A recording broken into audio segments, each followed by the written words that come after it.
Well, good afternoon. As the OSD Chief Historian, it's a real pleasure to welcome you to today's special installment of the DoD History Speaker Series. The OSD Historical Office recently published the book under discussion today, Forging the Force, The Evolution of the Guard and Reserve. I would like to claim credit for its genesis, but I cannot. One of our guest speakers, Lieutenant General Dennis McCarthy, commissioned our office to write this book when he was Assistant Secretary of Defense for Reserve Affairs in late 2011. He was seeking a history of the reserve component in the wake of 2011. Being historians, we broadened the scope quite extensively and produced a study dating to the origins of the reserve and the Guard. Let me tell you a little bit about our authors and guest speaker. One of the co-authors, Dr. Forrest Marion, is a staff historian at the Air Force Historical Research Agency at Maxwell Air Force Base in Alabama.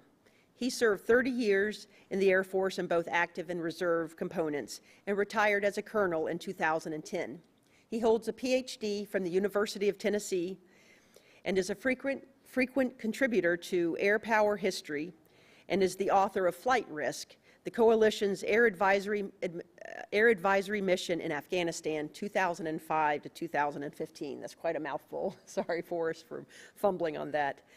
This book was published just this year. Unfortunately, our other co-author, John Hoffman, could not be here today. He was my deputy, the OSD Deputy Chief Historian, when he helped write this book, and he's now the Chief Historian at the U.S. Army Center of Military History. And he sends his regrets, and he's counting on you, Forrest, to speak on his behalf. It's also a real pleasure and an honor, actually, to introduce Lieutenant General Dennis McCarthy, who will comment on the book today. He asked me to speak very briefly about him, so I will try to respect that, but I would be doing a disservice not to talk a little bit about his career.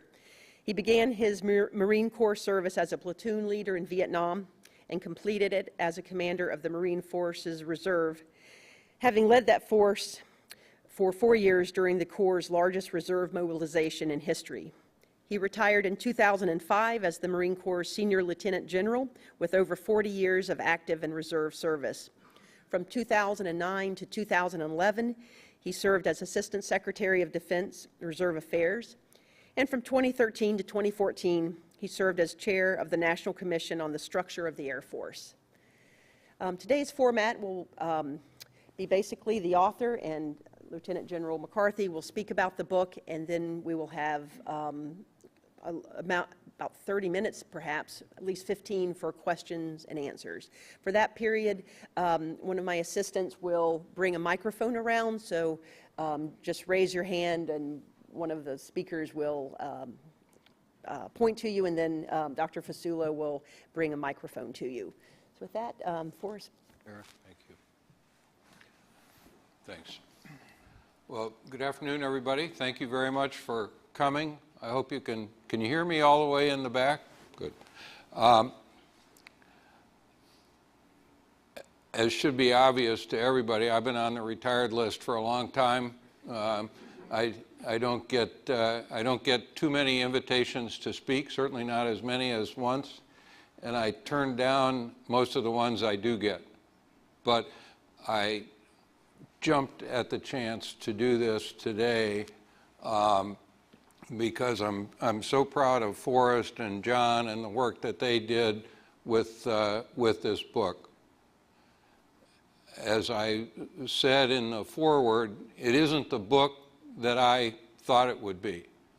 It isn't the book that I envisioned when the project started. But it's a better book. It's a book that not only talks about the tremendous impact of the National Guard and Reserve since 9/11, which is what I was really aiming at, but it puts that service into context. And in doing that, it's got a lot more value than simply a historical capture of what the National Guard and Reserve, what the men and women of the National Guard and Reserve accomplished after 9/11. It goes without saying, I think that, at least for me, it goes without saying that not enough credit, not too much credit can be given to the men and women who, of the National Guard and the Reserve who answered the call after 9/11 and who continue to do so right through today. The impact of mobilizing, I don't remember what the number is now. I know at one time it was over 800,000 men and women from all the armed services. The impact of mobilizing that tremendous number made what was done by our country and what was done by our armed forces possible. I mean, you think about the strain that everyone understands is a part of what the services have done since 9/11, and think what that strain would be if you didn't have 800,000 reinforcements. You can say, I suppose, that the National Guard and Reserve saved the country from a draft. But how that all came about, why that was possible, is really the main story, or at least a significant part of the story told in this book. We see the successes that the services have had in integrating their National Guard and Reserve components. We've seen the friction that the book shows, the friction that always exists to that kind of integration.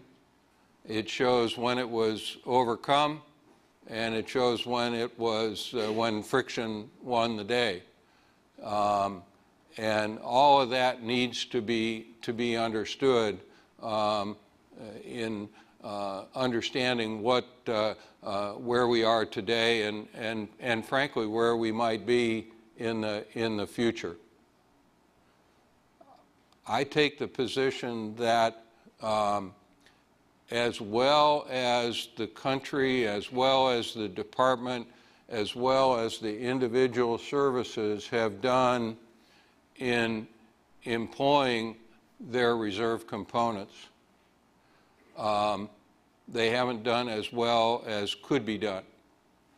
And I think they haven't done as well as should be done in the future.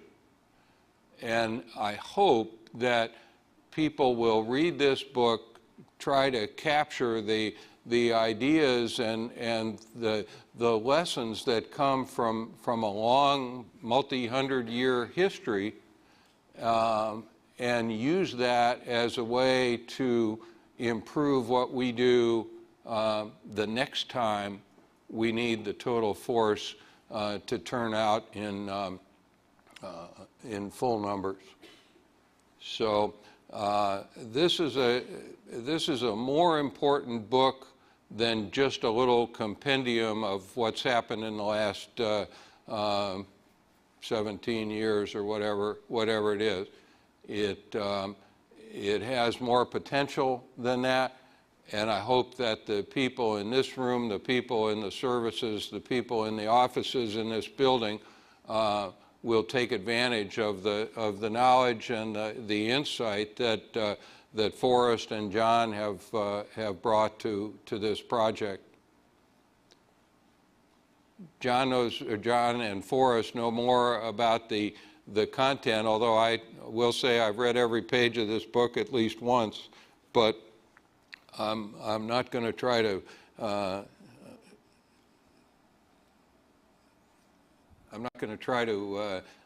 top their intimate knowledge of its content, but I hope that we'll get some questions. I hope we'll get some comments and observations from all of you who took the time to come today and I hope we can have not just a one-way blast to you, but an exchange of views about what this book can and should mean to us.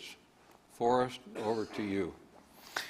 General McCarthy, thank you very much for your support all the way through this project, originating it in 2011, and then supporting it all the way through, giving John and myself insights along the way, and including the very enjoyable interview that you and I conducted several years ago up in Columbus, Ohio.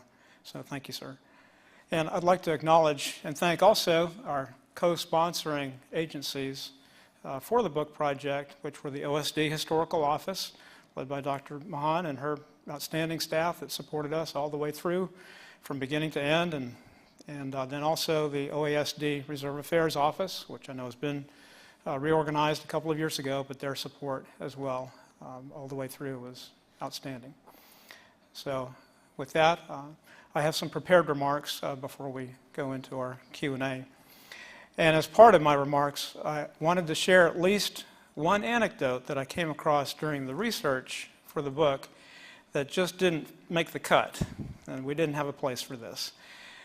Even though I'm a retired blue suiter, as you've heard, and a father of 2 Marines, I think I'm allowed to share this one. A standard history of the Marine Corps Reserve, published decades ago, contains an interesting section covering the resource-starved interwar period, including what was called the New Reserve Program, introduced around 1930. The Marine Corps Reserve was operating on such a tight budget that a number of reservists served without any drill pay at all, and even purchased their own shoes and other needed clothing items. During a time when many other reserve component personnel did receive pay for drill periods. One report that I came across, submitted around 1931 by Lieutenant Colonel Staley, who was the officer in charge of the 6th Marine Reserve Brigade at the time, provided an accounting of various expenses incurred by his brigade, demonstrating how frugal he had been since about 1925. Quoting from the Reserve History, which was published in 1966, the authors added this tidbit. They wrote, "Not included in Staley's report is the fact that the Washington, D.C. Armory, which served as headquarters of the 6th Marine Reserve Brigade, was heated by the simple expediency of piping the steam heat into the armory from the adjacent headquarters of the Metropolitan Police Department, whose officials conveniently chose to ignore the matter." I really liked that one, but we just didn't have a place for it in the book. So whether that creative money-saving measure was to be lauded, condemned, or just enjoyed, I'll leave that to you. But in the few minutes that I have to talk about the book, I thought I should mention something that surprised me during the research. Going into the project, I had a general understanding that the reserve component is not a homogeneous entity. It's not monolithic. There are lots of different ways of doing things, but I confess that I did not understand the degree to which that was the case. For example, when it came to the highly touted Yellow Ribbon Reintegration Program, which was included in the National Defense Authorization Act of 2008, I naively assumed that the services had followed the same procedures, given that the law that formalized the program was so new.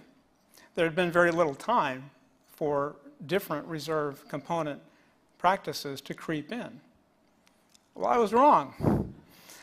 The law stated, and this is a quote, "State, National Guard, and reserve organizations shall hold reintegration activities at the 30-day, 60-day, and 90-day interval following demobilization." End of the quote.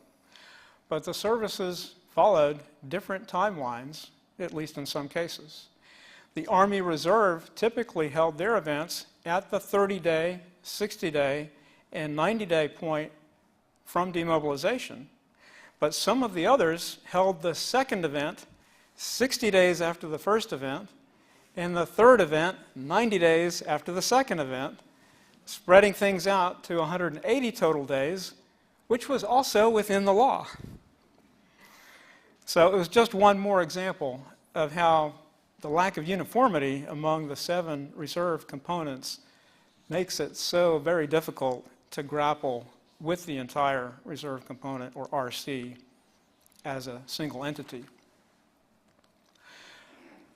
Another sort of parallel point that I'd like to make has to do with terminology, and we added an appendix to the book to highlight this. But in some cases, the use of terms such as mobilization and activation, 673 Bravo Authority and Presidential Selected Reserve Call-Up, or full-time support, and that's spelled out in lowercase letters, full-time support, and FTS, that's the initials only in uppercase, those can get confusing. So without going into a lot more detail here, let me just point you to the appendix.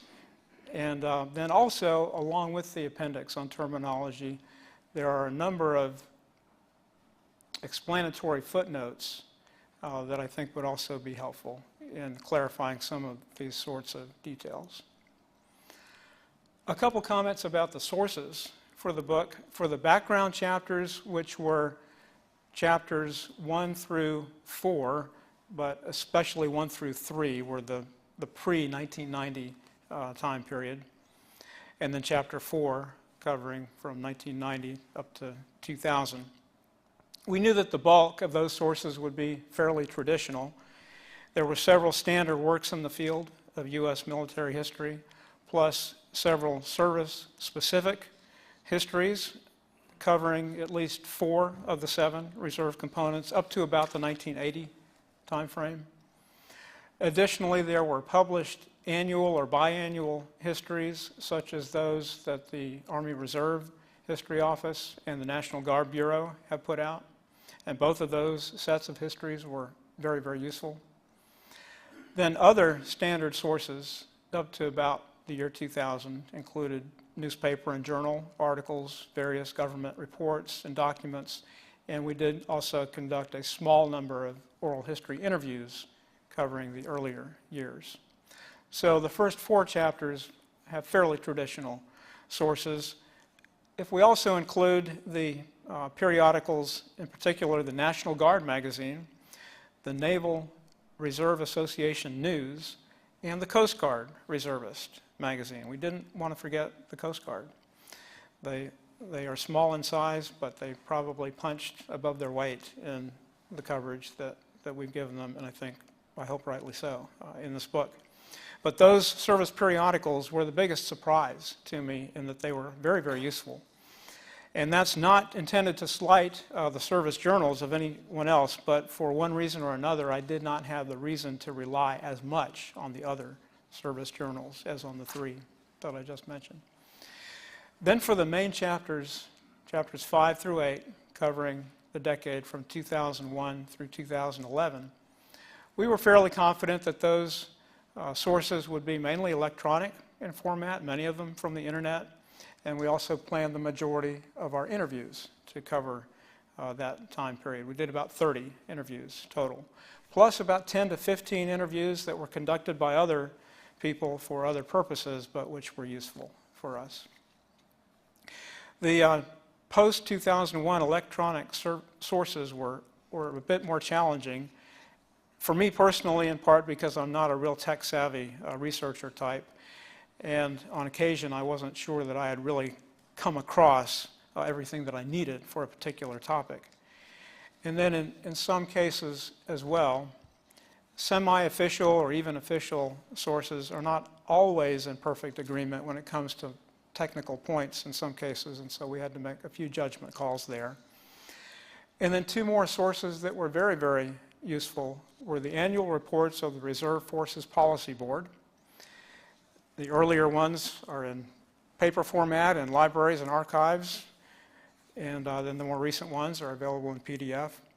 as well as the final report, which came out in early 2008 of the Commission on the National Guard and Reserves. Those were very important sources for the latter chapters of the book. Throughout Forging a Total Force, the single most important thread was the matter of manpower mobilization of the reserve component. And perhaps one way of looking at the same long-term military problem is to pose this question: how best may the nation provide a partially trained and, when required, combat-capable reserve component at affordable cost to the taxpayers? So in a conflict that calls for something less than full mobilization, several enduring issues have been who gets called, for how long, and how often.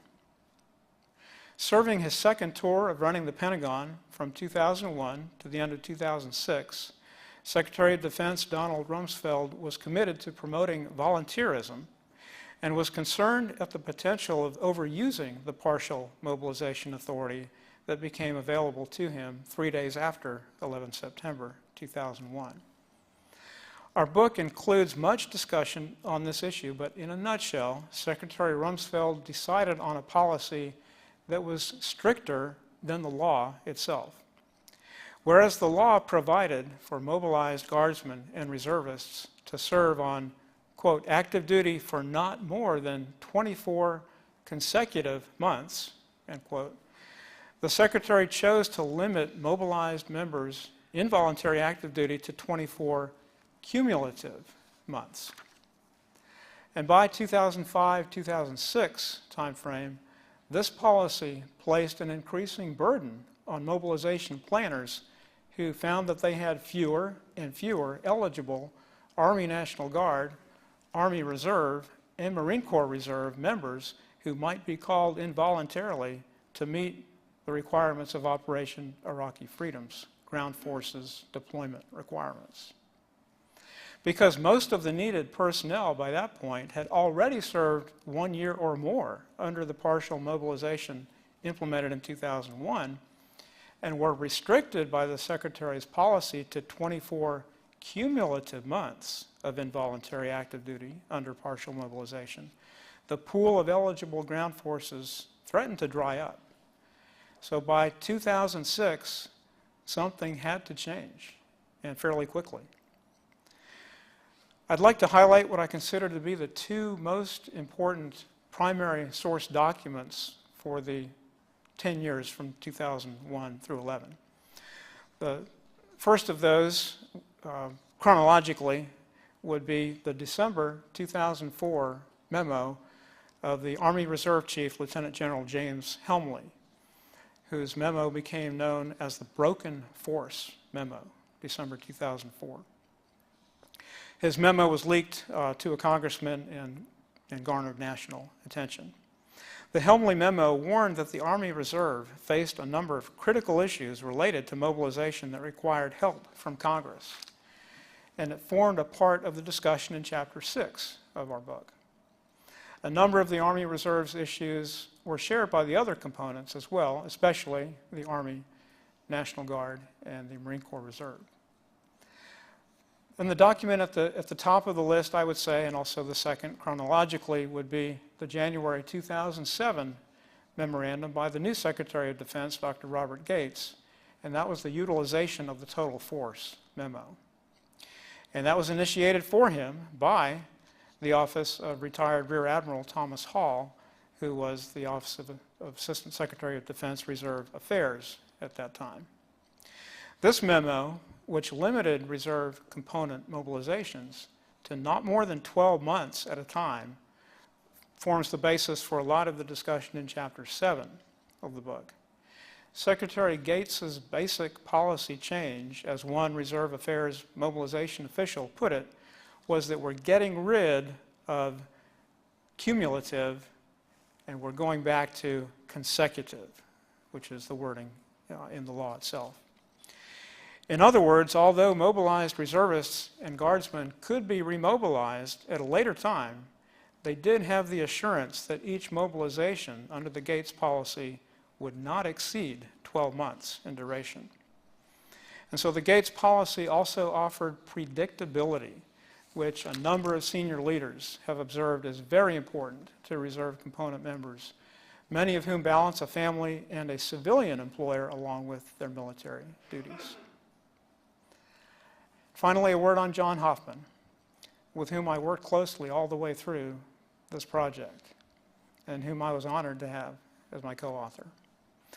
As some of you know, among John's numerous works, probably his best known is his biography of General Puller, entitled simply and appropriately, Chesty. Although my own exposure to the Marine Corps has been by way of close family members, I did have some awareness of Chesty Puller from my years at the Virginia Military Institute. As a cadet first corporal on a crisp fall day in 1977, I had the privilege to hold the medal display case of General Puller during a parade of the VMI Corps of Cadets reviewed by members of the Puller family. Decades later, to do a book with a fellow historian whose own brand of high moral courage has no doubt been enhanced by his own superb work on the legendary Chesty has been a good and memorable experience. Semper Fi, John. Thank you. Just as a comment, you may not know this, Forrest, but when then Colonel Puller returned from World War II, his assignment was command of one of the Marine Corps districts, the 8th District down in New Orleans, whose primary mission was to organize or reorganize the Marine Corps Reserve in the states covered by his district.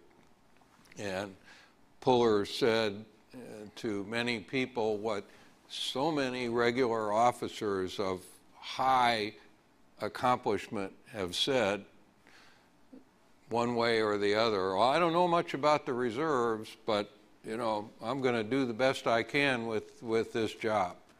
A reflection of, you know, why, in my opinion, we're missing the boat when we ignore this this long history of active component, reserve component integration, and we keep going from crisis to crisis, relearning the lessons, or re-observing at least the lessons that we observed the last time we tried to put these two forces together. Puller, by the way, was the most successful of all of the district directors in recruiting, training the Marine Corps Reserve in the 47 to 50 period that he was there in New Orleans, and it paid off in spades when that force was mobilized very suddenly for service in Korea. He was gone from that job by then and was off to Korea to command the 1st Marines again. But just the point that officers come up through the ranks, they learn their craft, but part of that learning, part of the things they feel they need to know doesn't include anything about how to integrate the reserve. They leave that to somebody else. And if we can get past that, we won't see, in my view, we won't see this constant cycle of relearning old lessons that you point out so well in the book. John says he's terrible at Q&A. I find that very hard to believe. I'm really good at it because I can answer any question that you have. It might be, I don't know, but I'll try to find out. In any event, we do invite your questions, your observations, your comments. I think that would be a good way to get maximum value out of your time here. Yes, ma'am. Hi. Wait a minute. Let us get a microphone so everybody can hear.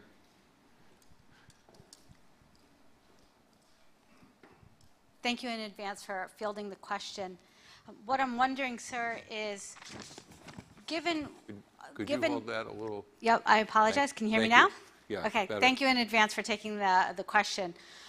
One of the things I'm wondering is, given the current context of the world today, can we still afford to be predictable with our reserve component forces? I just came back from New Mexico. It seems to me that the policies that are now in place for putting different groups on alert lead to less predictability. We definitely see the impact on the ability to execute the Yellow Ribbon program, the ability to support the key spouse, or the key spouse's role becomes more critical. But I don't know that we can maintain the old means of predictability given world events today. So if we can't, what do we do to mitigate impact? I think that's a great question, because I just give you my own view of that. Predictability is a high value. The enabling a member of the Guard and Reserve and his or her family and employer to predict when they will be needed is very important. But I don't think predictability is the highest value. There have been too many times when we've had to go past predictability and say, we need you now. And those who serve in the reserve components, National Guard, Federal Reserve, whatever, I think ought to get all the predictability we can provide, but they've also got to be ready for the low predictability, short notice requirement when that's what their country needs. Yes, sir.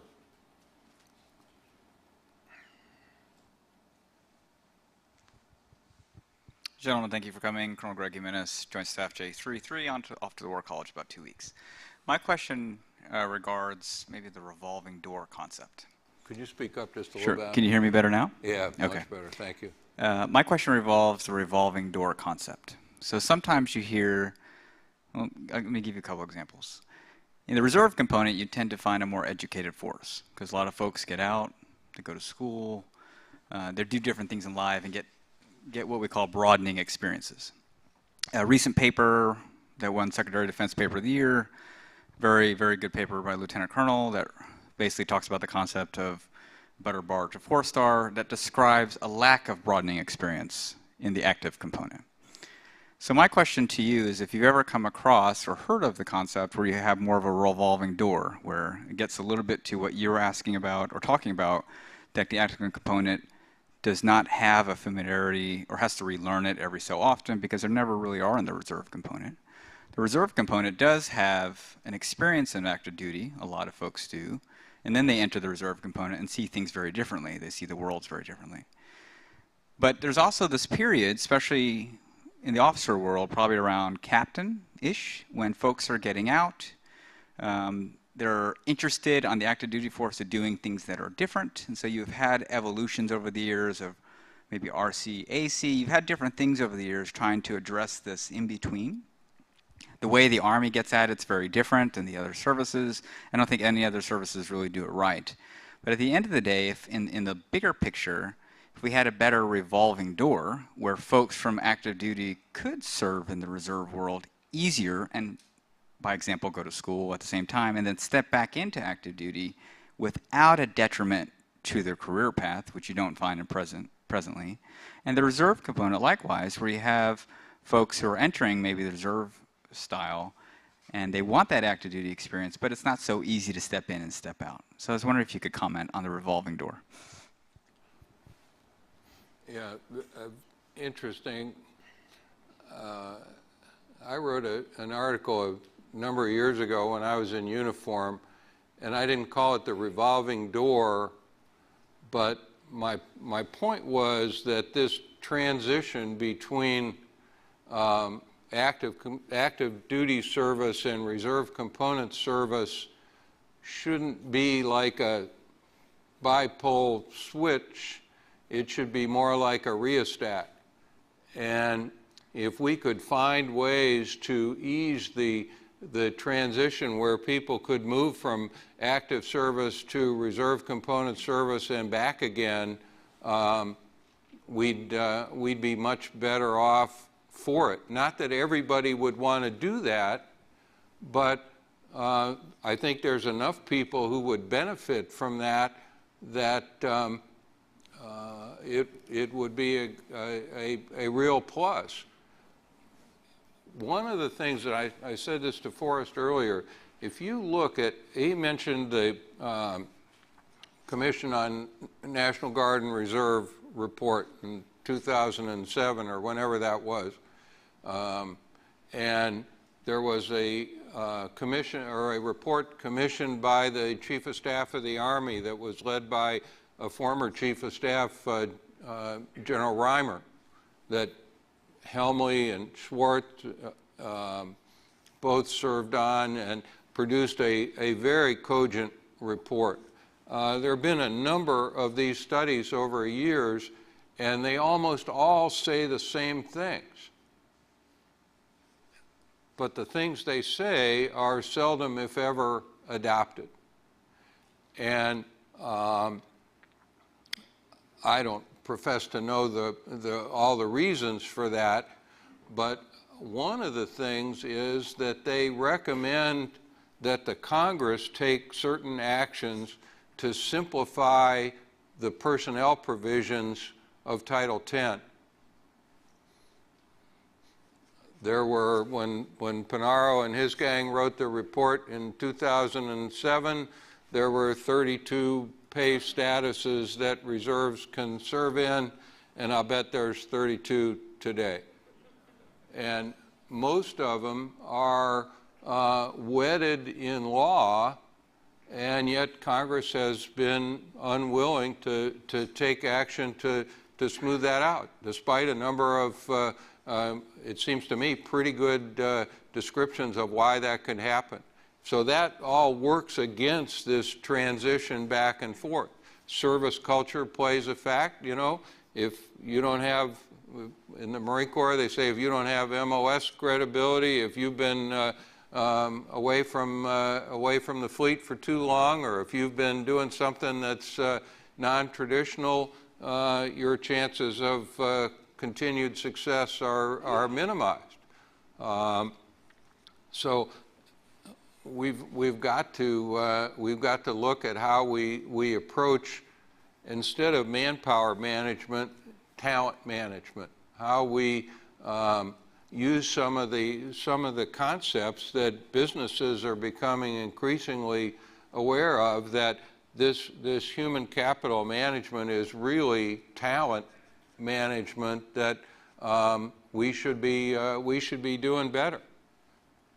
Can you imagine if everybody in Walmart, I hate to use this example, but if everybody in Walmart had to be full-time, what the prices would be like in Walmart?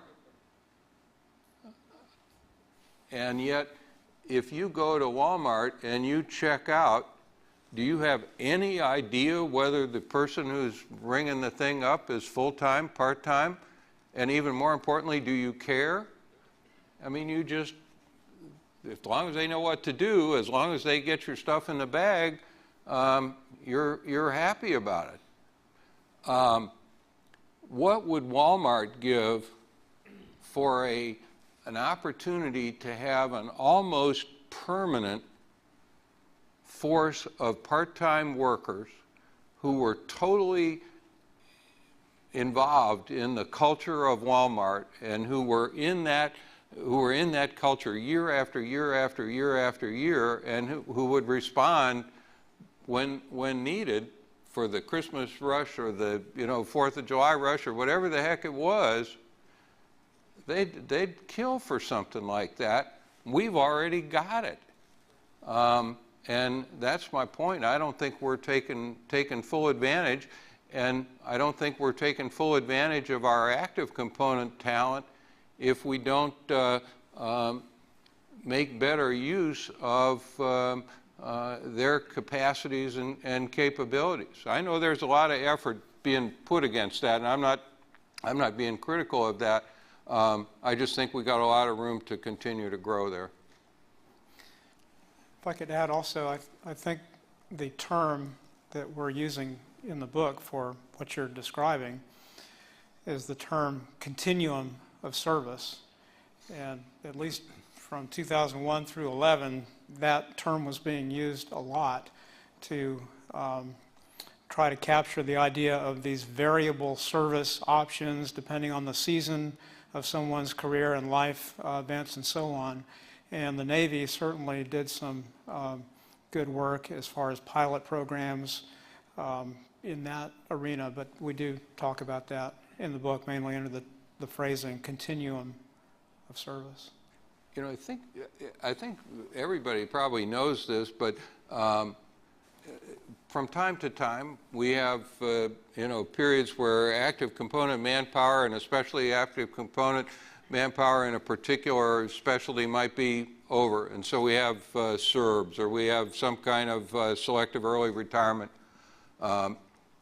And sometimes we put people out of the service at 15 years or something like that, allow them to take early retirement or pay them some kind of compensation based on their years of service.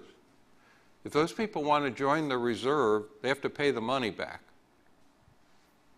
I mean, what's that about? I mean, here's somebody that has talent, capacity, and wants to serve, and we're going to make it as punitive as possible to keep them in uniform. I mean, that just doesn't compute with talent management. I quite frankly think that if people retired in 20 years, we ought to find a way to allow them to affiliate with a reserve or guard unit and serve 10 more years in the reserve component without forfeiting their retired pay. My guess is that Congress would get after us for that. There's probably some fiscal law that prevents that. But the fact is, we've got more talent in both components, and we're not getting all we can out of it. We're not letting people give all they can, and I keep coming back to it. This book really, if you dig into it, it helps to explain how we got to some of those positions. That's why I like it so much. Yes, sir, all the way in the back there.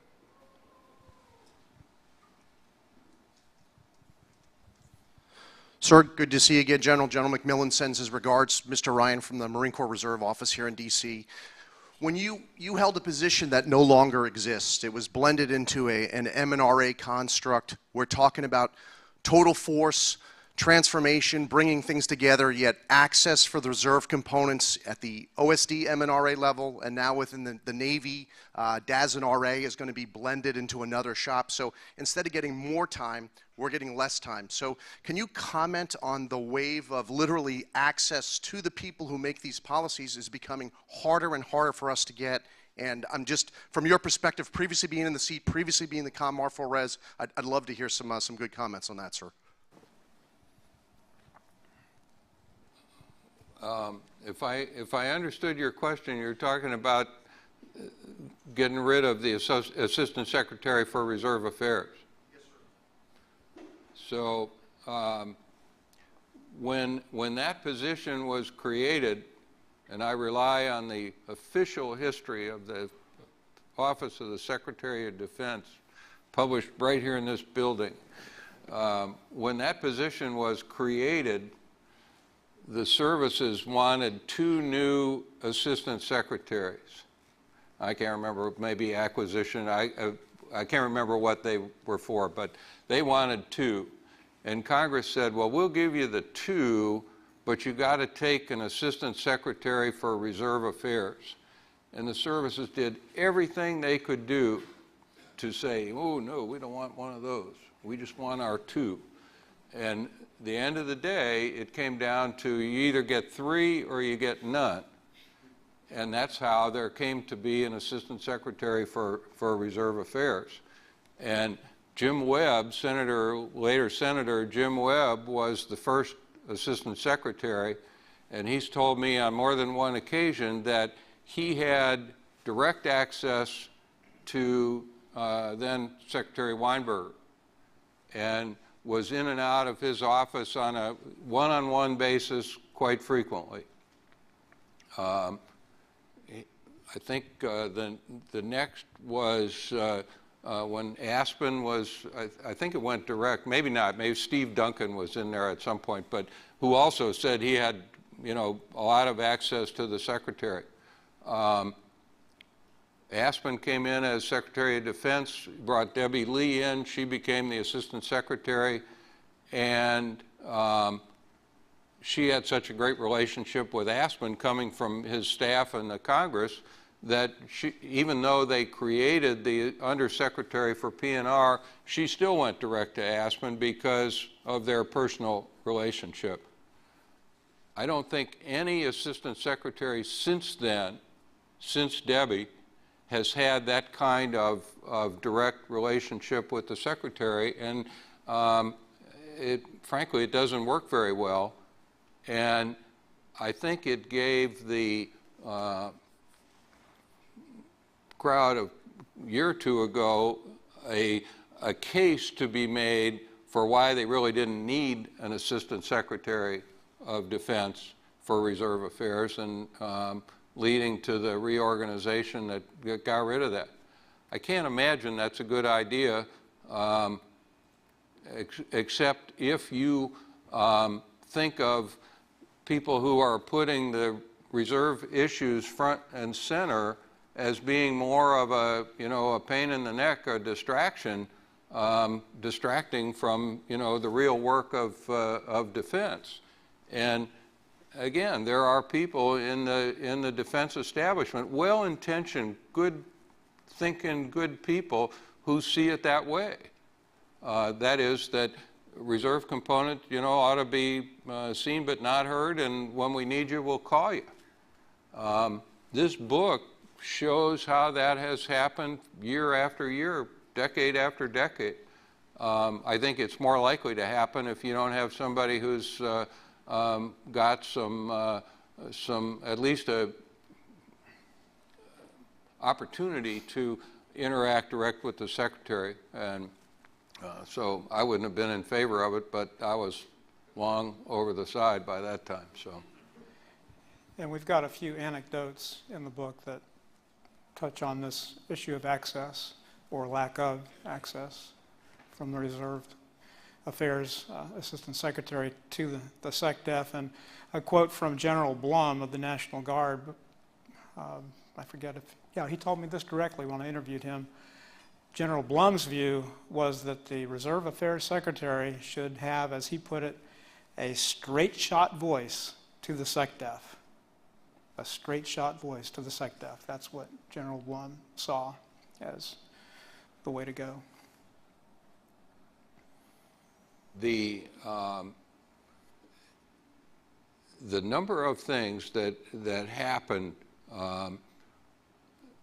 while I was in office that reflected no bad intention, no bad design at all, but a lack of knowledge at a very senior level. And I'd be happy to share them with anybody, but the fact is, you need somebody who's got good current information and knowledge. I made the point that there was I think it was called the Senior Defense Resource Council or something, and top level in the department, big decisions made about money, and I tried to get myself inserted in there, and I was told really not necessary. The reserve issue, the chief of the National Guard Bureau has got a seat on that, and he takes care of the reserve component issues. He would tell you flat out, I'm not here for the reserve component issues, I'm here for the National Guard. And that's my job, and that's what I'm supposed to do. But for somebody senior in the Department of Defense to think that, oh, he takes care of reserve component issues just shows a lack of information and understanding about what those reserve component issues really are. Yes, sir, in the back. Good afternoon, General. Senior Chief Corpsman Bob Piccolo. I had the distinct pleasure of serving with you at Mar Forez, sir. Going back to mobilization back in 02, 03, 04, 05 time frame, when we were mobilizing all the Marines and the issues we had with getting the corpsmen linked up with those Marine units, we spent many days and afternoons in your office working through these issues of trying to get them to the ILOC and get them to training. You're picking at all my scabs, aren't you? Yeah, yeah. So just wanted to say good afternoon and thanks for the mentorship, sir. No, it's complicated stuff, and we, for a long time, had Navy corpsmen who were actually a part of their Marine Corps Reserve unit and would mobilize and deploy with them. When the Navy changed to more of an individualized approach to mobilization, they thought they could no longer do that. So they said, don't worry, we'll give you a corpsman when they get to the initial training site before deployment. And you know, it's one way to do things. Whether it's the best way or not was subject of some discussion, but corpsmen are integral to their units. But it just goes to show that this is not easy stuff, and it's complicated, and services have different equities. Those service equities have to be observed and taken into account. And you know, we're not always going to agree. That's in anything as complex as this. I don't think that's a big problem. And the Navy and the Marine Corps chose to disagree, or the Navy and Marine Corps Reserves chose to disagree about that one. But at the end of the day, they got it done. And the corpsmen came through like they always do, and the units went to war with the people they needed.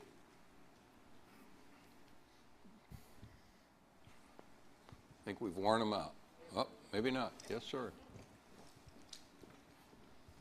Morning, sir. I'm Chief Warrant Officer 5 Hal Griffin, Command Chief Warrant Officer, America's Army Reserve, and thank you for your leadership and guidance, both of you. Really appreciate you. During that time frame covered by your book, there was a lessening of individual qualification standards to be in uniform. I know that we started accepting, you know, higher fat content and inability to pass the AP, the physical fitness test, that sort of thing, and assumed risk in taking those folks in during the period of the war.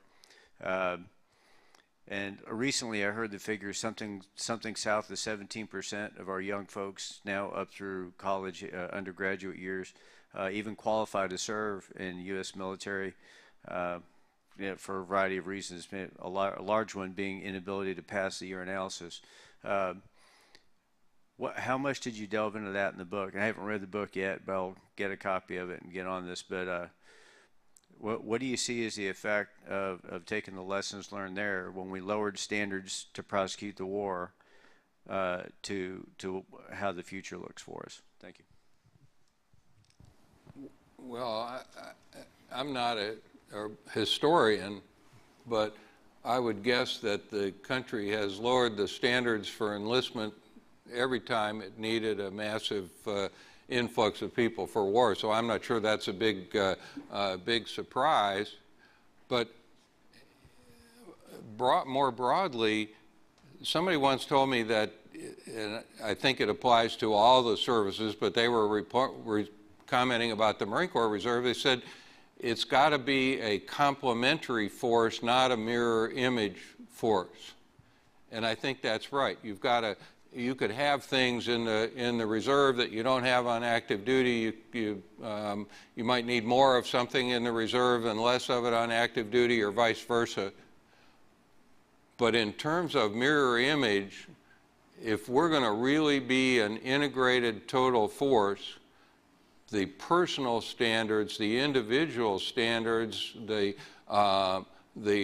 requirements for individual competence have got to be darn near identical, or I think you will you'll just exacerbate if there's going to be friction when a bunch of new guys show up. That's, you know, whether they're from a different part of the country or a different component or whatever it is.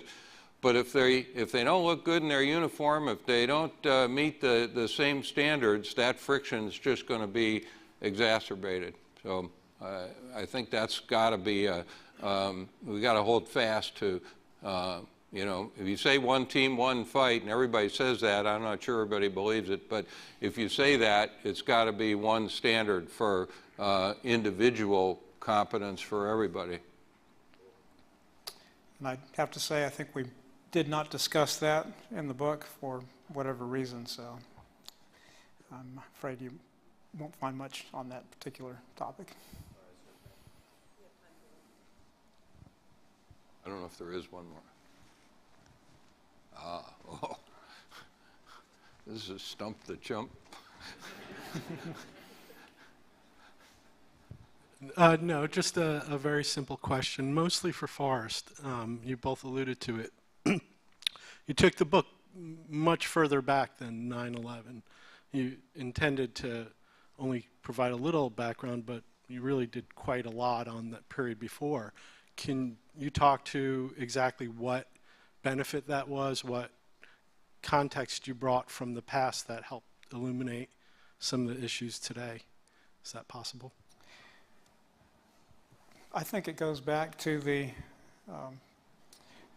question, the basic question that I mentioned earlier, which is the challenge of how does the nation take a partially trained reserve component that can then be spun up fairly quickly and then employed operationally in large enough numbers, and do that at acceptable cost to the U.S. taxpayers. And from what I've read, that's been the challenge of mobilizers and mobilization planners throughout our history. It's not been so much on the infrastructure and on the equipment side, it's been mostly the manpower concern throughout our history. And so those questions of who gets called and how long do we call them for and when can we use them again, those are the fundamental questions that we have to grapple with. And so seeing that over the long term just helped embed in my mind, and I think John's as well, that those really are some of the core issues. And as we try to say toward the end of the book, it's not that we have all these great answers, but we're trying to ask better questions, perhaps, than what have been asked at certain times in the past.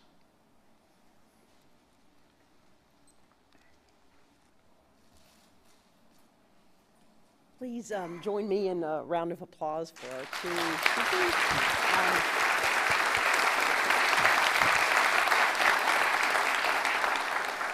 For those of you who have not had the opportunity to read the book, it is available on our office website, which is history.defense.gov. There you'll find a PDF, full PDF.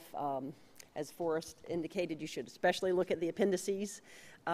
Additionally, if you want a copy you can hold in your hand, it's available through the Government Printing Office, GPO.